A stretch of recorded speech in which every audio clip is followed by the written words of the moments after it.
Hello YouTube, this is the Bucket coming at you today with my unboxing video of the Smith & Wesson Equalizer. This is a new particular firearm to be the next generation of the EZ line of pistols. I haven't done an EZ and I want to go ahead and bring this to you and show you what you get with this particular firearm. So when you get it, you get a Smith & Wesson cardboard box. If you've had a lot of their pistols recently, this is not going to be different for you. You'll go ahead, you will get a manual, which is awesome. You will get the firearm, which is awesome. You will also get a non-branded gun lock, and shoved in here is 2 additional magazines. So to go along with the 10 rounder that is in the box, you will get a 13 rounder, you will get a 15 rounder, and you will get an up Lula loader, which is an awesome tool. So I'm gonna go ahead and get this cardboard box off the table, so that's not in the way anymore. Smith & Wesson decided that they did not want to waste all of your money with a pretty plastic box, which I understand that. So this is really what you're getting when you buy a Smith & Wesson Equalizer pistol. So let's talk a little bit about the firearm. I'm going to go ahead and go over the dimensions. This is a pretty light firearm. It is 22.9 ounces. Its overall length is 6.75 inches. Its height is going to be 4.5 inches. Its width is going to be a 1.04 inches. And the barrel length is going to be 3.675 inches.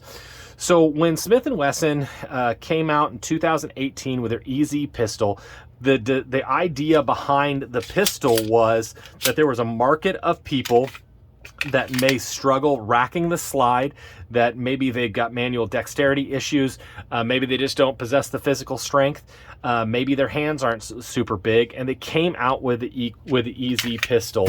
And their pistols were about a compact size pistol, and they were called the Shield EZ because they were single stack firearms, because they felt like maybe if your hands weren't big, a single stack might be a really good option for a lot of different shooters.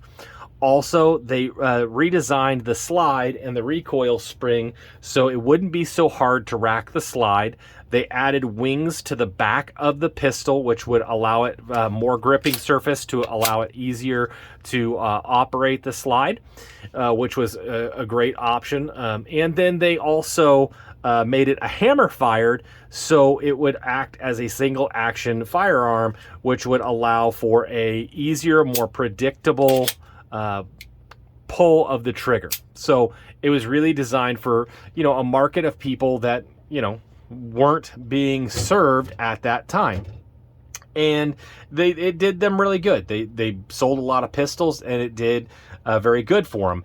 And a couple of the complaints that they had was it was good for those types of people that needed those things, but it didn't sell to many other people.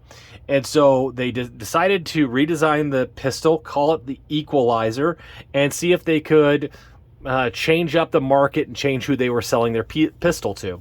So now with the new mag designs, a flush fit magazine is going to give you 10 rounds. It's going to be a little bit hard to get a pinky on there, but with the 10 round flush fit, you can still conceal this pistol. I like the fact that they left the slide and that distance between the front sight and the rear sight, which is going to give you increased accuracy. I think that's a market that they don't, a lot of other manufacturers have not really hit on. So I really do like the fact that they did that. The 13 round is going to be like a M&P 22, M&P Compact 22, really good fit, still have that real low profile, so maybe if your hands aren't that big, it's going to be real comfortable, it's going to be a real natural pointer, so I really do like that. And for those of you that really want a lot of mag capacity, that 15 round is still going to be something that's going to be easy to manage and still give you that really great mag capacity that you're looking for. They did improve the front and rear slide serrations. The original ones, the front ones were like almost non-existent, and maybe they were a little bit smaller. They I call them like fish scales or whatnot. And these slide serrations are really easy to get. Still has that easy to rack in the slide.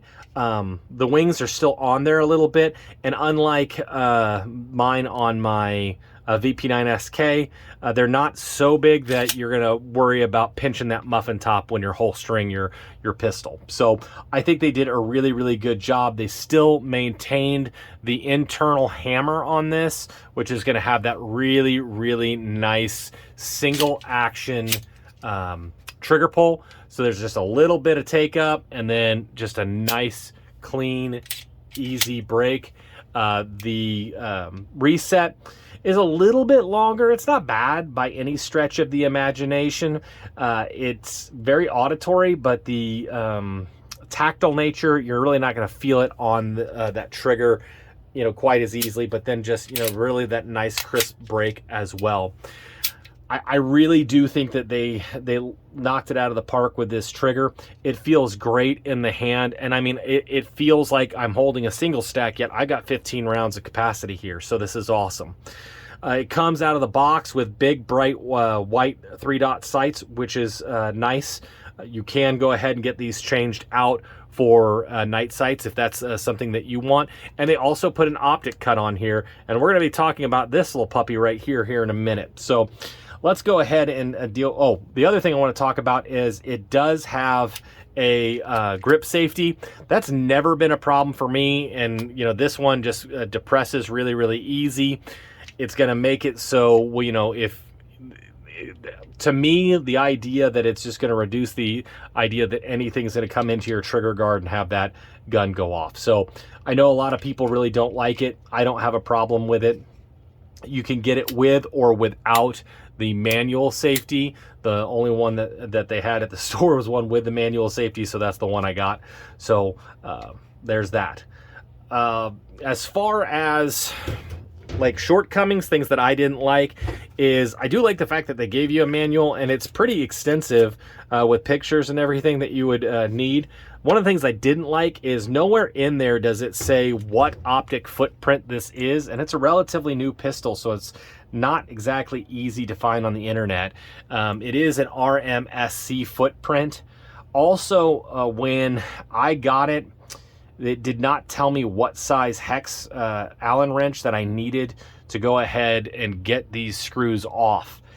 And just so you know, it is a 5/54, but I ended up stripping out the screw when I tried to get it out because it didn't tell me. I recently done a review on the Tisas PX9. It came with all the tools that you needed. I thought that Smith & Wesson, a good company, could have probably included the correct driver that you would need. This is obviously designed for you to be able to remove that yourself. The fact that they didn't, I think that they could have done a little bit better on that particular one. So when I did take it to Marlon at Naps, he ended up having to cut into that screw to then get this removed. So you know what, I may have just gotten one that had been over torqued down. I thought that the screw was a little bit soft, to be honest with you. So just something to look out for. Make sure to use your 5/54 Allen wrench when you go ahead to mount your optic. But you can mount an optic on it, and this is a great platform to have that as well. So as far as disassembly goes, you go ahead and rack back your slide, drop your magazine, make sure it's empty. You want to go ahead and pull down that disassembly lever, which is really easy to do. Now you're going to drop your slide, making sure that you don't depress the grip safety. It'll come right off. Then it's got a captive recoil spring, which is awesome. It's got a really nice barrel that you would expect from Smith & Wesson. And I mean, you can just look at it. The tooling on that is beautiful. It's, just well built. Smith & Wesson makes an awesome firearm. As far as when you assemble it, you'll see that there are two flat sides on your recoil spring. You want to have those run perpendicular to the slide itself, and I'll see if I can get that on camera for you. Just like that. If you turn it the opposite way, it will not go in. Now you just want to be careful that when you put the slide back on, make sure that you're not depressing the grip safety. Just set it back, lock the slide back, go ahead and put the Flip the switch back on, put a mag in, double check, make sure that it's functioning correctly. One of the other things that is less than ideal for me, I would have preferred if some firearms, when you go down, you can drop the slide, but man, it is hard. You got to really want it. I like the ones that are a little bit easier to do. All you have to do is when it's locked back, just push back and then drop your slide stop, slide release. It's not a deal breaker by any stretch of the imagination. I really think this is a great firearm. I love the grip texturing they put on it. I think that they've just done a lot of improvements to an already really good firearm, and I think it's going to open it up. I would have no problem recommending to this to any person, even if they don't have dexterity issues, even if they don't have small hand sizes. I think this is a good pistol. I think when you give 3 mags, which is definitely a huge financial a save for a new buyer. I love the Uplula. I'll go to the range and I'll use my Uplula that I've had for 5 years now, and it's just little extras that the gun comes with are awesome. And the fact that it comes with an optic cut, with the way that optics are going, with the shake and wake technology that allow them to last for so long, I think it's a great option. So if you're thinking about going out there, the MSRP on these are right around $600. I ended up picking mine up for $490 before tax, so they're not overly expensive firearms. I think it's a great option for a lot of people out there. I want to thank everybody for watching my videos, supporting the channel. The likes, the comments, the shares are really appreciated. We're growing just like crazy.